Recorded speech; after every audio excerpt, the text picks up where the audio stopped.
Et alors, du coup, nous, on est resté, on est parti en voyage beaucoup avec les enfants. Et les enfants, toujours en voiture, et les enfants faisaient un cahier avec leur voyage. Alors, c'était amusant. Les enfants faisaient des petits cahiers avec les vacances. Oui. Ah, c'est de là qu'est venu le fait que maman nous faisait faire des cahiers à chaque fois qu'on faisait des vacances. Oui, Alors. c'est bon. Oui. Et Ah, peut-être bien, je n'ai pas tellement le souvenir de ça, c'est vrai. Parce qu'on a fait des voyages avec elle. Je me rappelle surtout de celui d'Yougoslavie. vous alliez souvent sur la côte belge ou à côté Oui, de oui. Brédune où il y avait des maisons là, des maisons de On y allait famille souvent Non, non, pour les petites vacances. C'est des appartements que vous louiez. louait, et qu'on ne louait pas très cher parce qu'on les louait en dehors des vacances Ouais. belges. Souvent. En dehors des Ouais. vacances Pendant belges. les vacances Ouais. françaises. Et c'est là que maman s'amusait tant avec Jean Bayard et tous ses cousins. Ah oui, c'est beaucoup. Ils sont beaucoup. Il y avait les cousins. Ça, ils ont vu beaucoup de cousins de mon côté. Ça, c'était sur la côte. Et puis, les parents de mon papa étaient très, très accueillants, très ouverts. Ils recevaient beaucoup leurs enfants. Il y en avait beaucoup. Ouais. Je crois qu'ils avaient 55 petits-enfants. Alors, on se partageait la villa d'Ougat. Ou le gâte, ouais. Et on allait passer chacun un mois ou 3 semaines. 3 semaines, oui. 3 semaines, Pas, je crois. 3 semaines. Il pouvait y mettre combien de personnes dans la villa d'Oulgat quand c'était comme ça? On avait 2 ménages en même temps. Ouais. Si 2 ménages à la fois, c'était toujours très bien organisé. On ne On pouvait pas plus. C'était une villa qui était très, très logeable et elle n'était pas extraordinaire, mais elle était très logeable. Elle était grande. Welcome. Alors, il y avait les vacances à Oulgat.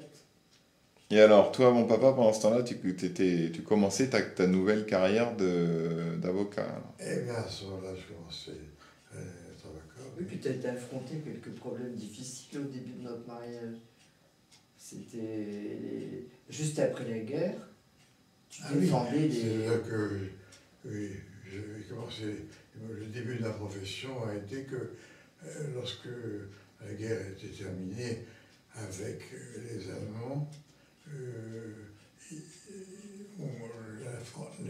les résistants, les FFI, ont fait créer des tribunaux qu'on appelait cours de justice. Ouais. Et j'ai dit à mon père, papa, écoute, cours de justice, je m'en occupe. Et la première affaire, on connaissait bien le président du tribunal, la première affaire, c'était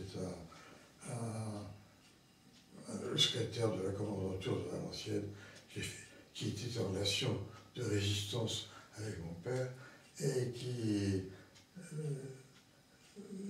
que j'ai quitté. Parce qu'on accusait le secrétaire de la commandanture de Valenciennes d'être collabo, et c'est ça. Alors qu'en fait, il aidait les résistants. Il faisait la résistance avec la Il se servait de son boulot pour ça. Il allait régulièrement au bureau voir mon père. Ça devait être délicat cette période quand même, parce qu'il devait y avoir des règlements de compte. Oui, des règlements de compte beaucoup. Dans la région de Maubeuge, les FFI tuaient les gens dans le couloir des prisons. Non. C'est vrai? Oui. Et alors en France, en général, dans le sud de la France, c'était Très expéditif. très difficile. Et j'ai fait que ça que j'ai eu un souvenir assez extraordinaire, c'est que j'ai rencontré en sud de la France, près du pays dans le pays du vin, près de Bordeaux, enfin peu importe, un prêtre. Et non, c'était à Cauterets. C'était à Cauterets. On rencontrait un prêtre, et on fait connaissance, et puis celui qui était prêtre, il lui dit, où est-ce que vous avez travaillé? Alors, je ne parlais pas de ça. Alors, finalement, je l'ai fait parler. Il dit, écoutez, voilà, je vais vous dire une chose, c'est que lorsque les RFI ont créé, non pas des cours de justice, des tribunaux, c'était des tribunaux, des questions très rapides. Eh bien, on m'a demandé d'être juge, j'ai été juge, et j'ai condamné à mort avec mes amis un bonhomme. 2 ans après, on a su qu'on s'était trompé. et je n'arrive pas à oublier. C'est sûr que les moyens d'investigation devaient quand même être assez faibles, donc ça devait être beaucoup de la suspicion, de la délation. Beaucoup. Pas très évident. Alors c'était lui qui t'avait parlé de ça. Oui.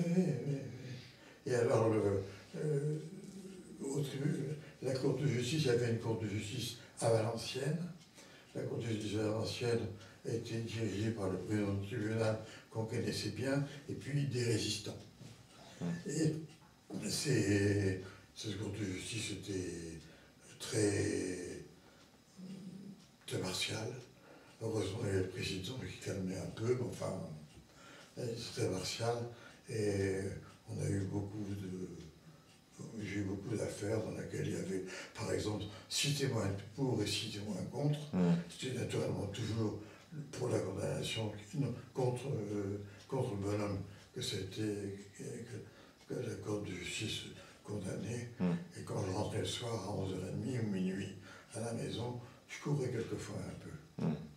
Parce que les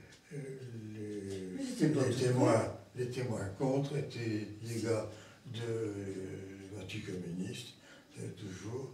Et souvent, quand ils partaient à côté de moi au tribunal, il me disait, j'entendais un salaud retentissant, effectivement désagréable. C'était pas terrible, oui. C'était pas. Et ça a duré combien de temps, cette période un petit peu trouble? Ça a duré. Combien de temps ça a duré? Justement, je me demandais. 2 ans, 18 mois à 2 ans. Alors, au bout de 18 mois, c'était des. Les gens avec les FFI avaient arrêté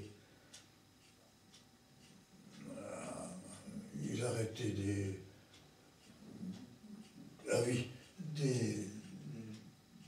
des membres de la je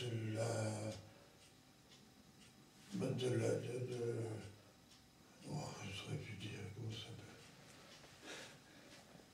Il faisait partie de la.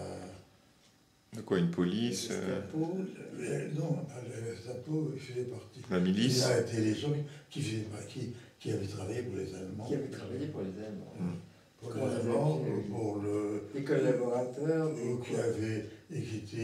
Qui s'est engagé en Allemagne, pour l'Allemagne, avec les Allemands. Il y avait des Français qui s'étaient engagés dans l'armée allemande?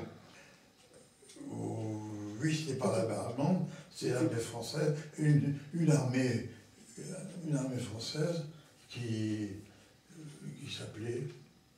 C'était pas la milice, non, la milice c'était autre chose. La milice c'était autre chose, c'était Vichy. Aussi. Moi il y avait la milice, mais il y avait aussi, c'est des gens qui. C'était pas le Gestapo, c'était.